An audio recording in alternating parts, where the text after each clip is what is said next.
ใช่ใช่ดิฮะชื่อเอาอยู่ตลาดไปจักตัวใหญ่เลยดิใช่ไม่ใช่นะบุญมีมาพี่ก่อนไหมเนาะมาดิเด็ดตัวใหญ่ดิดิเงิน200,000เด้อทำเด้อจากผู้ใหญ่เพิ่นฝากมาให้เด้อถ้าเจ้าขอบคุณผู้ใหญ่เพิ่นแน่บ่เป็นเอาเงินมาขึ้นมาพี่มาขับมาได้พี่ใหญ่ใจดี อยู่ทางฝั่งไทย ที่ทางฝั่งไทย ขอให้เจ้าอยู่ดีมีแฮง ขอเจ้าอยู่ดีมีแฮง ความเจ็บจะได้ ความเจ็บอย่าได้ ความไข่อย่ามี ความไข่อย่ามี อย่าเจ็บอย่าจน อย่าเจ็บอย่าจน เฮงๆปัง เมียงปัง ๆสำหรับรวย โอ้ ไปเด้อ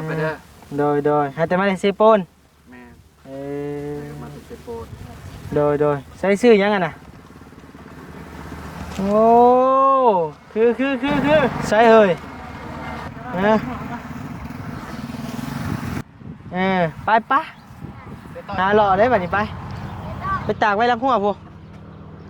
แล้วก็อะไร เหม็นเด้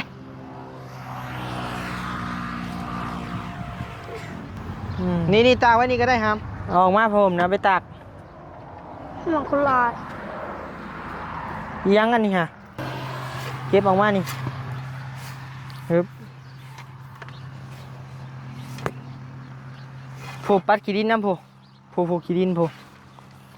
ให้ว่าปล่อยโล่งเลยเนี่ยนางเลี้ยงวัดนี่นางกินข้าวนางยังก็ได้นี่อนามัยดีๆนี่เห็ดเป็นตุ่มนางลินก็ได้นี่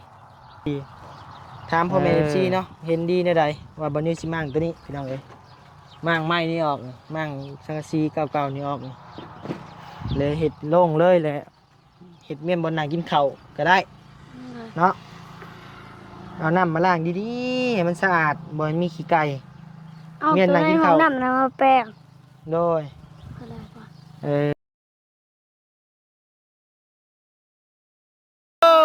ใช่ดิฮะชื่อเอาอยู่ตลาดไปจักตัวใหญ่เลยดิใช่ไม่ใช่นะบุญมีมาพี่ก่อนไหมเนาะมาดิเด็ดตัวใหญ่ดิ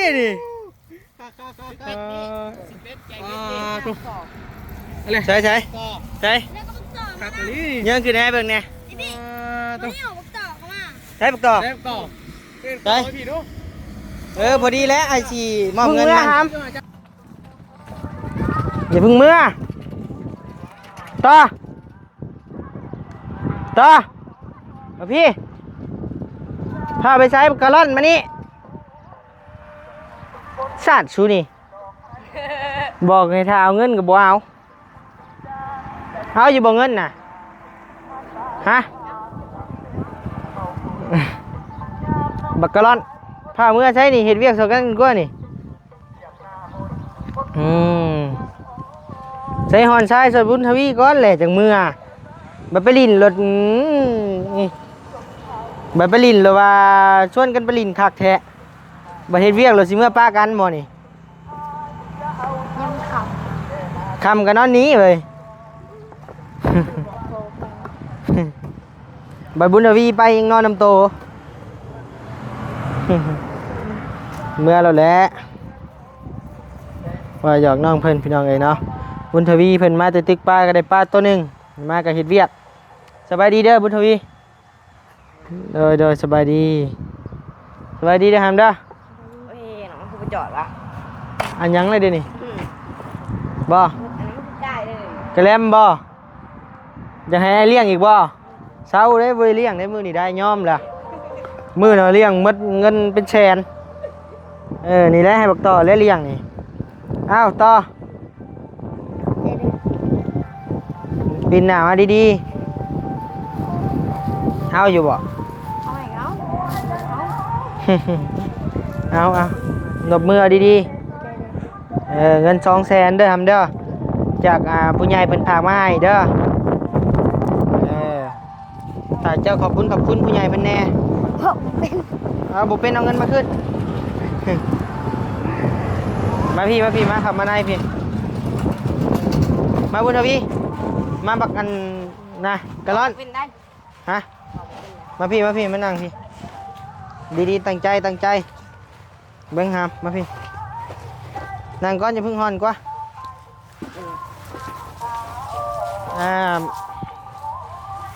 เซฟ้านั่งลงเซฟ้านั่งลงก่อนนั่งลงอันน่ะบุญทวีพาบักต่อว่าวขอบบุญขอบคุณผู้ใหญ่เพิ่นแน่ดมมือขึ้นมาทุกคนอย่าหัวบ่แม่นของลีน ทำโต๊ะเพื่อนเพื่อนวันนี้อันนี้ก็เลย เอาดมมือขึ้นเป็นผู้ใหญ่จากทางเบาไร่เด้อฝากมาให้จัก200,000กีบเด้อทำเด้อฝากจะดมมือขอบบุญขอบคุณเพิ่นว่าตามน้องบุญทวีเด้อเอาโอเค บ่ได้ซื้อ บ่ว่าซื้อก็ได้เพิ่นบ่ประสงค์ออก คุณเดช ผู้ใหญ่ใจดี ผู้ใหญ่ใจดี อยู่ทางฝั่งไทย ที่ทางฝั่งไทย ขอให้เจ้าอยู่ดีมีแฮง ขอเจ้าอยู่ดีมีแฮง ความเจ็บจะได้ ความเจ็บอย่าได้ ความไข่อย่ามี ความไข่อย่ามี อย่าเจ็บอย่าจน อย่าเจ็บอย่าจน หิงๆปัง เมียงปัง ๆสำหรับรวย ๆลำลำเรื่อย ๆขอให้เจ้าเป็นผู้รวยไฟ ๆโอ้เจะเป็นผู้ไฟ ไว้ลูกไอ้หลาน ให้ลูกให้หล้าน ทำงานธุรกิจสิ่งใด ทำงานธุรกิจสิ่งใด เจ้าสมบูรณ์มากๆปรารถนา ให้เจ้าสมความมุ่งมั่นปรารถนา สาธุ สาธุ สาธุตั้งใจกว่าเฮ้ยฉันแล้วสิไปเฮ็ดหยังก็เฮ็ดเด้อหำเด้อแม่เพิ่นเห็นจะดูมันซอยเวียกจะงานบุญทวีนี่แล้วเพิ่นก็เลยว่าอีต้นแล้วให้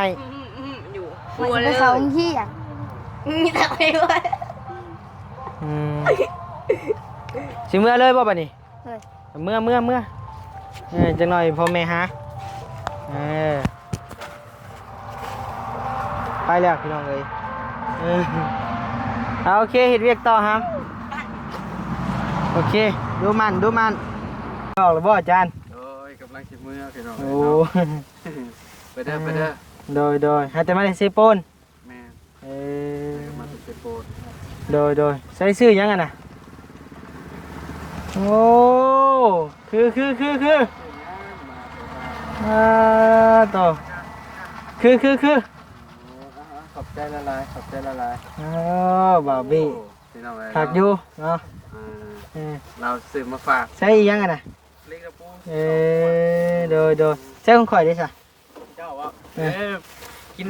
ตอนแรกกินจ้ะ ว้าตัวบ่าวอันนี้หมู่เลยมีแต่เลี้ยงเพิ่นกาแฟเช้าข่อยก็เลี้ยง ตอนแรก เครียดข่อยยังไงโอ้คือเจ้าลูกมันจะกล่าวว่าจะลืมยัง ลืมเด็กลืมมานะ เอาโอเคอาจารย์เดินทางปลอดภัยโดยใช่เฮ้ยไปหาหล่อได้ป่ะนี่ไปเตะต่อไปเตะต่อบ่พี่ไป ไม่เจ็บต่อแล้ว เตะเป็นอยู่บ่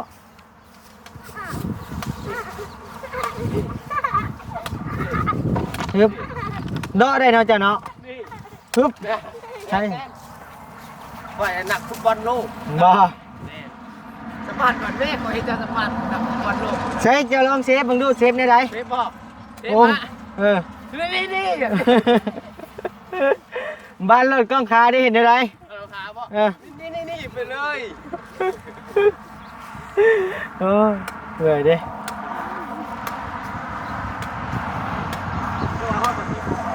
บ่ฮอดดอกใส่เบิ่งข่อยเด้อ ลองถือ นี่เจอกับบาร์บี้เอาแต่ผ้าบอกคอยบ่ดอกแล้วคอยเตะเจ้าเชื่อพันยังไงดอกคอยบ่ไหวเจ้าบาร์บี้เฮงดอกจริงไม่ขี่ขอบขี่ข้อ ไปใส่ผ้าปลาพาไปเบิ่งเพื่อนก่อนปะจังมาลินปะใช่ยังเด็ก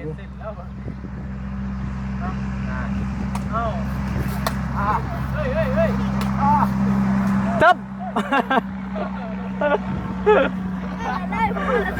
ไป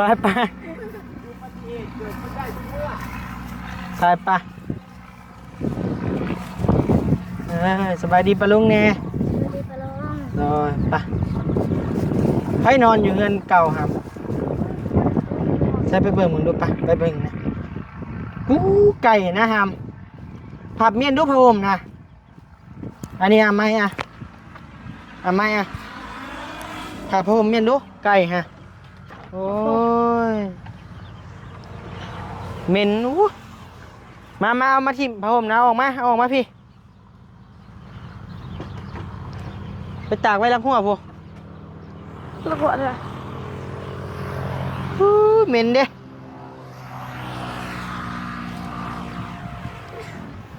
นี่ตากไว้นี่ก็ได้ฮามนี่หลังหัวนี่ นี่แหละ เอาไปเอามาผู้เก็บมาหมดนะโอ้ยเหม็นแห้งโอ้ขี้ไก่ก็ได้ไปเก็บมาออกมาเสื้อเจ้านี่ฮาม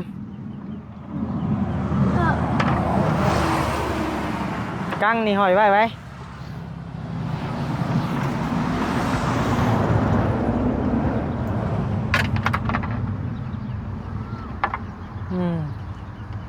เอาออกมาผมนะไปตาก หมองคนลาย ยังอันนี้ฮะเก็บออกมานี่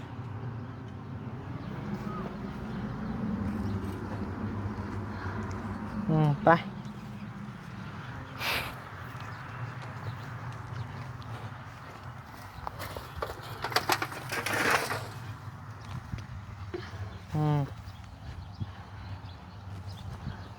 เอ้ยพี่น้องเอ้ยบ่มีตู้ซักผ้าเนาะมีอยู่บุคคลหับซักผ้าครับบ่ใช่กับมืออื่นเด้อมาอันเอาไปเรียนซักเด้อเอากระซ้ำใหญ่ๆใส่แล้วก็ย่องแล้วก็แล้วเลย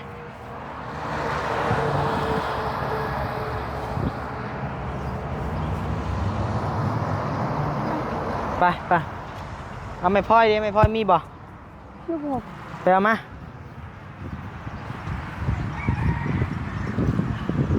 แลน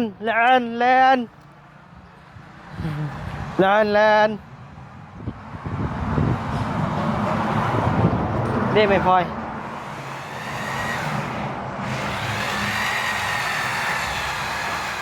ไป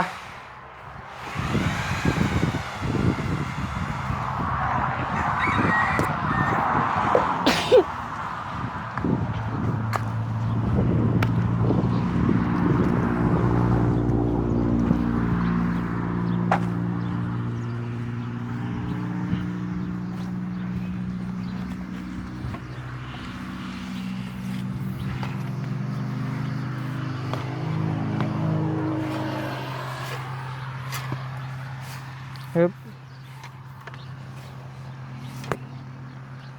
ผู้ปัดขี้ดินน้ำผู้ขี้ดินผู้ให้ว่ามั่งเอาเป็นยังว่าไก่มันหมักมานอนอยู่นี่เว้ยคานตัวนี้นะเอาเลื่อยตัดถิ่มแล้วเป็นยังไก่มันหมักมานอนหรือมันขี่ลงนี่พี่น้องเลย ว่า เนาะ เลย ปัดก่อนจังหน่อยจังเอาเลื่อยมาตัดถิ่มนี่ไข่ไก่นี่มันแต่ออกใหม่ได้นี่ นะ นี่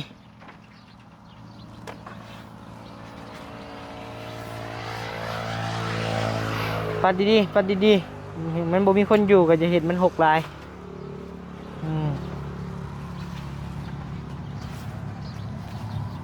มันหาง่อยแถวนี้แหละไก่นี่ให้ว่ามั่งออกรถน้องพี่น้องเนาะทำวันนี้ว่ามั่งออกเลยเรื่องให้ปล่อยมันโล่งเลยซะบ่ให้ไก่มันมาง่อย ตัดถิ่มแล้วนะเนี่ยว่านี่มันงอย บ่เลยปล่อยโล่งเลยนางลิ้นบาดนี่นางกินข้าวนางยังก็ได้นี่อนามัยดีๆนี่เห็ดเป็นตุ่มนางลิ้นก็ได้นี่เอามื้อหน้าพี่น้องเลยเนาะเดี๋ยวบันนิวซีถามพ่อแม่FCเนาะเห็นดีในใดว่าบันนิวซีมั่งตัวนี้พี่น้องเลยมั่งไม้นี่ออกมั่งสังกะสีเก่าๆนี่ออกเลยเห็ดโล่งเลยแหละเห็ดเมี่ยนบนนางกินข้าวก็ได้เนาะเอาน้ำมาล้างดีๆให้มันสะอาดบ่ให้มีขี้ไก่ เอาตัวในห้องน้ำแล้วมาแป้ง โดย อะไรวะ โอเคเมี่ยนนางกินข้าวตอนเพลนเนาะโอเค เดี๋ยวมื้ออื่นพี่น้องเอ้ยหรือว่ามื้อใดว่างๆพี่น้องเนาะเป็นจังไดทางภาษา เดี๋ยวละ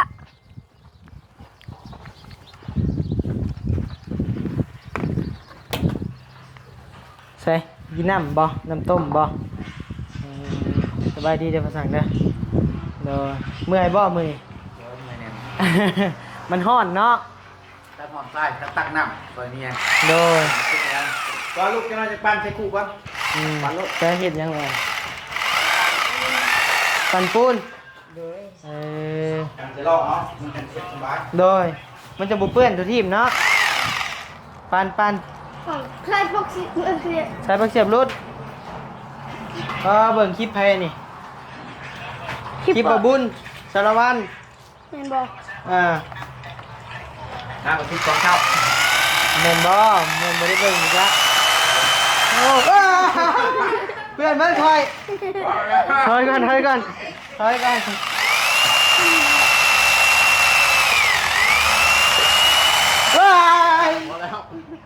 เพื่อนมัด ไอ้เพื่อนมัดนี่ แม่เจ้าเห็ดซุปเปอร์สัตว์เจ้าเห็ดซุปเปอร์สัตว์แม่ตัวตรวจเบานิ้ววะนี่บ่ เฮ็ดใส่ไอ้พี่ยักษ์นี่ เฮาปั่นไว้ในลูกเราไปเห็ดก็ค่อยเฮาประเทศบ่กินแห้งนี่จำรอดเฮาใส่ อย่ายกขึ้นมาเลยฮะบ่ยกขึ้นเเอออาเลยครับเอาตัวนี้เดี๋ยวเอาไม้ บ่ฮู้จักพอของแท้ ม้วนแล้วถูกปั่นงามจะน้อยจะเอาอีก เหนียวขักมาปูนปั่นเนาะ ทั้งสบายเอาขึ้นได้ดี โดยมันเหนียวขักดีกว่าเฮาคนเอายอมเลย เร็ว เอาเบิ่งบัดนี้ นะ ล้างแล้ว ยังบ่ เต็กแล้วตรวจมาถึงเพิ่นแล้วเอาตัวนี้เข้าใหม่ อืม ได้ดอกถอดสายไฟไว้ล่ะ ถอดเรียบร้อย เอาก่อนนี่เจ้าชวนเข้ามานี่ให้แม่ชวนเข้ามาตามมา เฮิบเกือบเห็ดไอ้เพื่อนเมื่อเนากินนี่เนาะ เร็วหาบัดแล้ว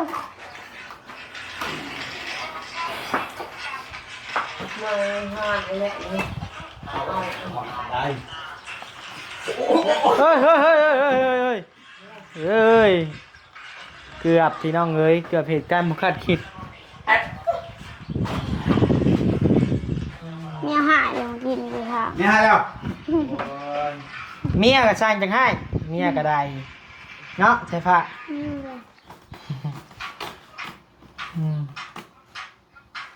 ใจนะเบิ่งคลิปบ่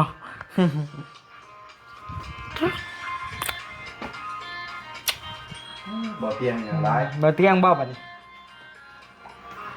ได้ว่า ป้าออกนอกปะฮ้อนอยู่ได้นี่ ไปยิงรอมันใช่รอมัน อืม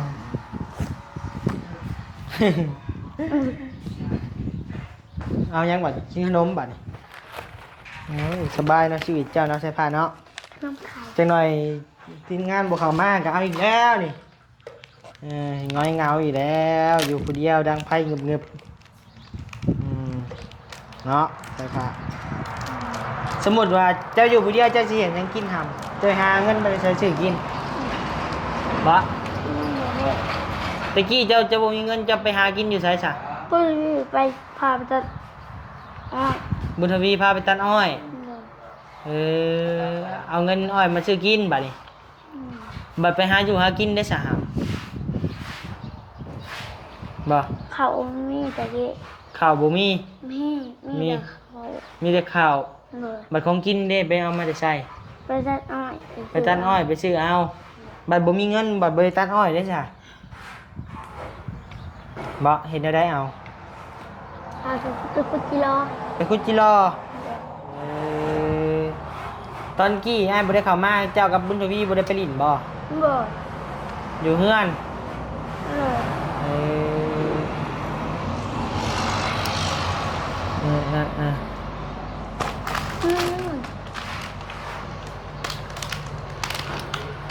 เออ เอาเนาะพี่น้องเนาะทางบานิวกาอาจีจบคลิปเลยได้ห เอา ำพูดจะไปคุดอันเห็ดละหัวกกม่วงผู้เด้อจังหน่อยเด้อไปเห็ดกับบะบี้เด้อ ว่าจะเจ๊ต่อเลย บ่ได้เมื่อย มา เมื่อย เจ๊ต่อนั่นเป็นสิ่งกวดไง ได้เพื่อนคนใหญ่บ่ เลย ไปซะสวัสดีปะลุงก่อนสวัสดี สวัสดีปะลุง โดยเอานะพี่น้องเนาะทางวันนี้ก็สิได้จบคลิปเพียงสำนี้เด้อพี่น้องเด้อเนาะขอบคุณขอบใจผู้รักผู้ใหญ่ใจดีเมื่อทุกท่านที่เข้ามารับชมคลิปบานิวโดยตลอดมาเนาะบานิวก็ขอบคุณหลายๆเด้อเนาะอยู่ดีไม่แห้งสุขภาพเข้มแข็งเด้อพี่น้องเด้อเนาะโดยบ๊ายบาย ไปเลย บ๊ายบาย บ๊ายบาย เป็นยังไง